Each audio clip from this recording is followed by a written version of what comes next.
India's External Affairs Minister begins a 4-day visit to the US today. S Jaishankar will attend a Quad meeting for foreign ministers. The group also includes Japan, Australia and the United States. Security in the Indo Pacific, as well as a progress on existing initiatives, are expected to top the agenda during discussions. And Neha Poonia joins us live from New Delhi. Neha, we just mentioned what is likely to be on the agenda, so Indo-Pacific, but of course for India as well, Dr. S Jaishankar at that Quad meeting, what is he likely to be focusing on?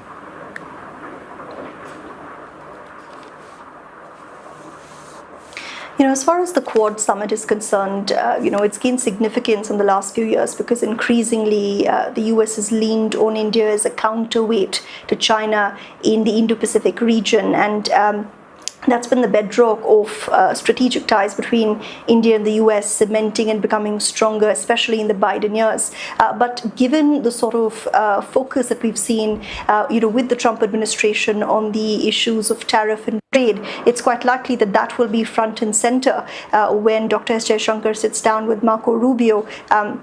They're two foreign affairs ministers, but, the issue of trade is important because that countdown to the July 9th implementation of reciprocal tariffs has officially begun. India was among those handful of nations that started talking to the US about a potential trade deal very early on in the second Trump presidency. And we've seen how last week there was a delegation visiting the US to hold final talks. And since then, we have seen conflicting reports here in domestic media. Some reports suggesting that a deal has been locked and loaded and it could be announced as early as July 8th. Some other reports, though, indicating that while there is consensus on a broad range of issues, there's still no consensus on opening up the Indian agricultural sector to genetically modified crops from America. There's consistent pressure on the Indian government from farmer lobbies who don't think that GM crops should be allowed into the country, and that's been a hold-up. So it's not clear yet which way the scales have been balanced on this one. But Donald Trump did tease a potential deal with India last week, saying that a very big deal is on the anvil, and India will be hoping to sign on that line before the 9th of July. And here, another matter on which there is no consensus, and this is a matter that is significant for India, so it's worth outlining, who should claim credit for averting a full-scale war between India and Pakistan. As late as last Friday, Mr. Trump once again claimed credit for doing that, but India's position has been consistently de-escalation was the result of direct talks between the Directors General of Military Operations between India and Pakistan. Do we see them agreeing on that narrative at this Quad meeting?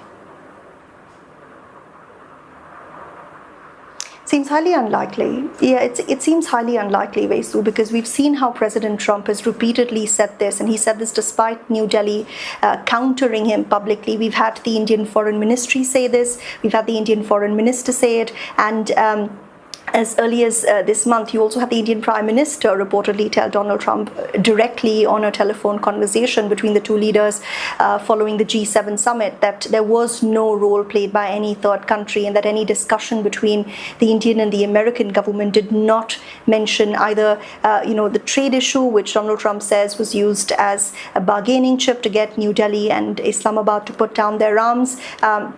Also, Prime Minister Modi categorically saying that India would never be open to the issue of mediation on the issue of Kashmir because this is an issue that it considers bilateral between Pakistan and India, given both countries stake equal claim to Kashmir but govern only parts of it. But this is certainly something that has strained what has been a strong partnership, and experts say it's quite likely that Dr. S Jaishankar will raise this again with Marco Rubio in his bilateral meeting with the US Secretary of State. But, as far as President Trump is concerned, he's made it very clear in the last few weeks that he's not going to, side with India's version of things, but New Delhi not backing down either. Oh, thanks. Neha Poonia, they're reporting live from New Delhi as Dr. S Jaishankar, that's India's foreign minister, heads to Washington for a Quad meeting.